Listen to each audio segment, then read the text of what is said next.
Assalamualaikum warahmatullahi wabarakatuh. Perkenalkan, kami dari kelompok 2 akan mempresentasikan materi pertemuan kedua Bahasa Indonesia, khususnya tentang ragam dan laras budaya.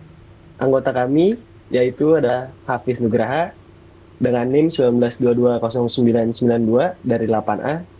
Yang kedua ada Ahmad Baidila 19220238 dari 8A. Kakak Putra Hadiningrat 19220965 dari 8A. Dan Muhammad Tamam dengan saya sendiri Rifko Piansa 19221462 dari 8B dan Muhammad Tamam 1922 1922 1396 dari 8B dan yang terakhir Andika Arnesya Putra 1922 1463 dari 8B. Gambaran umum ragam bahasa yang pertama adalah definisi. Definisi ragam bahasa adalah variasi bahasa menurut pemakaian, sedangkan laras bahasa menekankan kesesuaian bahasa dengan fungsi pemakaiannya. Yang kedua, penentu ragam.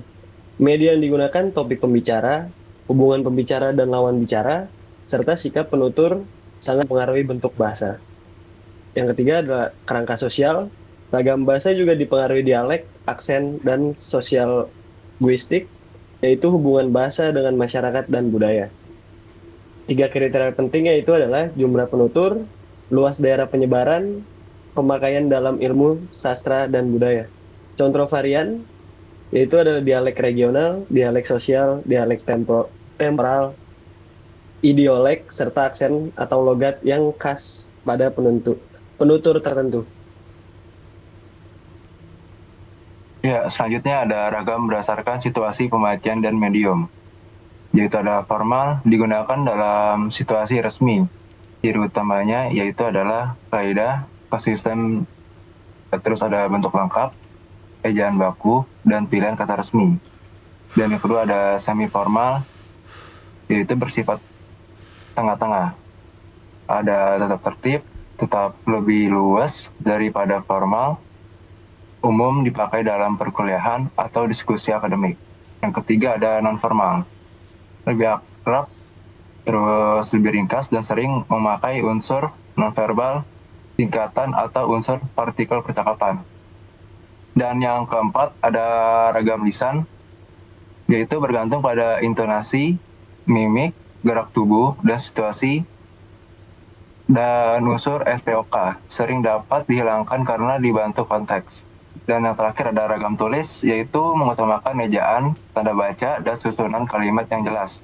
Tidak bergantung pada kehadiran lawan bicara. Kemudian ada ragam baku dan tidak baku.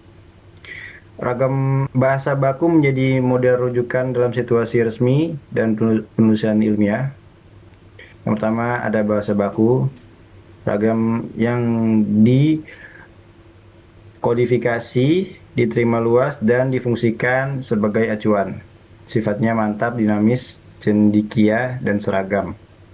Kemudian bahasa tidak baku, ragam yang tidak dilembagakan sebagai norma resmi.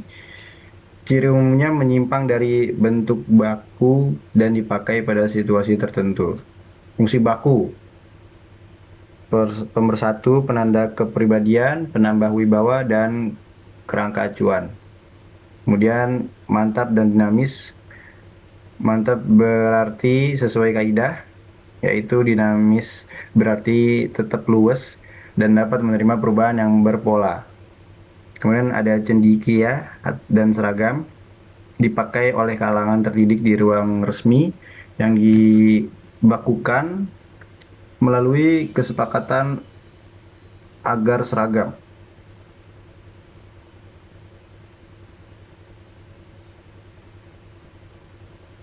Ragam sosial dan ragam fungsional. Selain baku dan non-baku, bahasa juga dibedakan menurut komunitas dan bidang pengguna dan bidang penggunaan.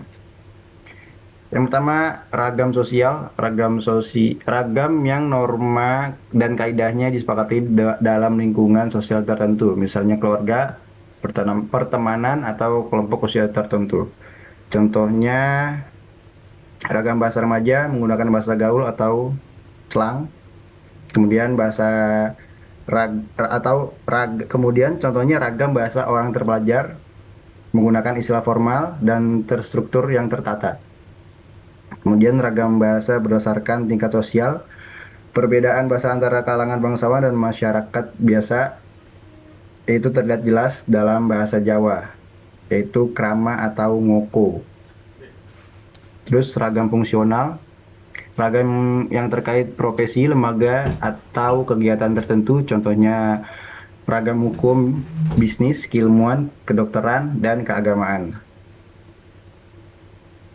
Contohnya, ragam bahasa hukum menggunakan istilah seperti tergugat, surat dakwaan, putusan hakim. Kemudian ada ragam bahasa kedokteran menggunakan istilah medis seperti diagnosis, hipertensi, kronis. Kemudian ragam bahasa jurnalistik menggunakan kalimat singkat, padat, dan komunikatif. Terus ada ragam bahasa sastra menggunakan bahasa figuratif dan estetis. Kemudian keilmuan atau teknologi mengedepankan istilah teknis, objektif, dan sistematis. Hukum dan bisnis menuntut ketetapan istilah, kejelasan makna, dan kekuatan normatif. Agama dan sastra memiliki kekhasan gaya, tujuan, dan nuansa makna yang berbeda sesuai fungsi teks. Selanjutnya adalah laras bahasa. Laras bahasa adalah kesesuaian bahasa dengan fungsi pemakaiannya dalam konteks tertentu. Yang pertama adalah pengertian. Laras menghubungkan bentuk bahasa dengan tujuan penggunaan. Karena itu, laras ilmiah berbeda dari laras iklan, media massa, atau laras akrab. Selanjutnya adalah laras menurut tingkat formalitas. Frozen, formal, konsultatif, santai, dan akrab. Semakin formal situasinya, semakin ketat tuntutan kebakuan dan ketepatan bahasa. Selanjutnya adalah laras ilmiah, baku, objektif, efektif, lugas, sistematis, dan menghindari makna ganda serta pesona yang berlebihan. Lalu laras media atau iklan mengutamakan daya tarik, ringkas, dan mudah dipahami.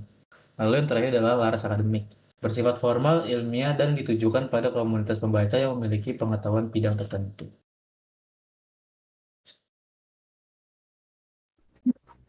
Bahasa yang baik dan benar. Baik berkaitan dengan ketertuatan situasi, benar berkaitan dengan kepatuhan pada kaidah bahasa. Bahasa yang baik sesuai konteks komunikasi. Bahasa dapat baik meskipun belum sempurnanya baku, selalu selama tepat untuk situasinya. Terus bahasa yang benar mengikuti kaidah pembentukan kata, kalimat, ejaan, dan tata tulis secara konsisten. Ciri tulisan ilmiah, kalimat efektif, baku, objektif, runtuh, dan tidak bermakna ganda. Terus di ragam formal, bentuknya lengkap, arti jelas, dan ganti resmi, dan menghindari unsur daerah. Contoh sederhananya, kuda makan rumput, benar. Susunan terbalik menjadi tidak benar secara ada.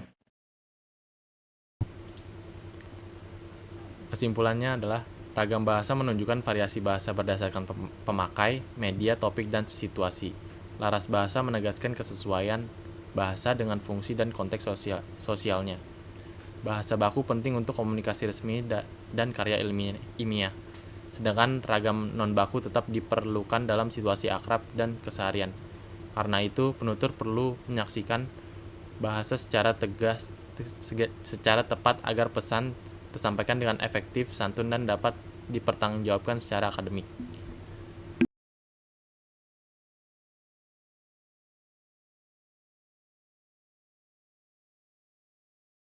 Ya, sekian dari kami. Terima kasih atas perhatiannya. Wassalamualaikum warahmatullahi wabarakatuh.